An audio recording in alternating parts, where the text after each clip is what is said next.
राधा अष्टमी व्रत की कहानी। राधा माता गोलोक में श्री कृष्ण के साथ रहती थी। एक दफ़ा कृष्ण भगवान को गोलोक में राधा रानी कहीं नजर नहीं आई। कुछ देर बाद कन्हैया अपनी सखी विरजा के साथ घूमने चले गए। यह बात जब राधा रानी को मालूम हुई तो उन्हें बहुत गुस्सा आया। वो सीधे कन्हैया के पास पहुंची। वहां पहुंचकर उन्हें श्री कृष्ण को काफ़ी भला बुरा कहा। जब राधा रानी का यह रवैया भगवान श्री कृष्ण के प्यारे मित्र श्री दामा को ने देखा तो वह उनको बिल्कुल भी अच्छा नहीं लगा। श्री दामा ने उसी वक्त बिना कुछ सोचे समझे तथा राधा रानी को पृथ्वी पर जन्म लेने का श्राप दे दिया।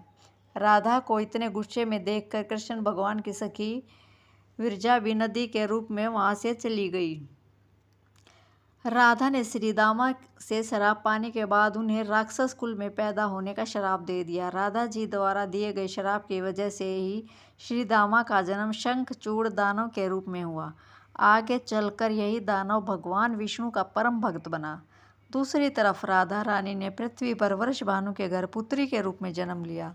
राधा रानी का जन्म वृषभानु जी के घर तो हुआ, लेकिन उनकी पत्नी देवी कीर्ति के गर्भ से नहीं। दरअसल जिस समय राधा मैया और श्री दामा ने एक दूसरे को श्राप दिया था, तभी भगवान श्री कृष्ण ने कहा था कि राधा, आपको वृषभानु जी और देवी कीर्ति की पुत्री बनकर पृथ्वी पर रहना होगा। मनुष्य के अवतार में आपका एक वैश्य से विवाह होगा, वो मेरे अंश अवतारों में से एक होगा।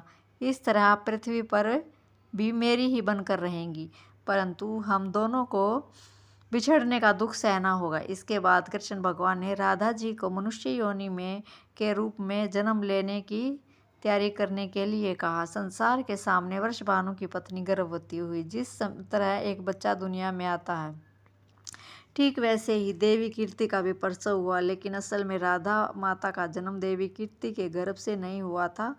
भगवान की माया से उनके गर्भ में वायु भर गई थी और देवी कीर्ति ने उसी वायु को जन्म दिया। उसी दौरान उन्हें प्रसव पीड़ा हो रही थी और वहाँ राधा माता के रूप में एक प्यारी सी कन्या ने जन्म लिया। भाद्र मास के शुक्ल पक्ष की अष्टमी के दिन राधा मैया का धरती पर जन्म हुआ था। तभी से हर साल इस दिन को राधा अष्टमी के रूप में मनाया जाता है। धन्यवाद।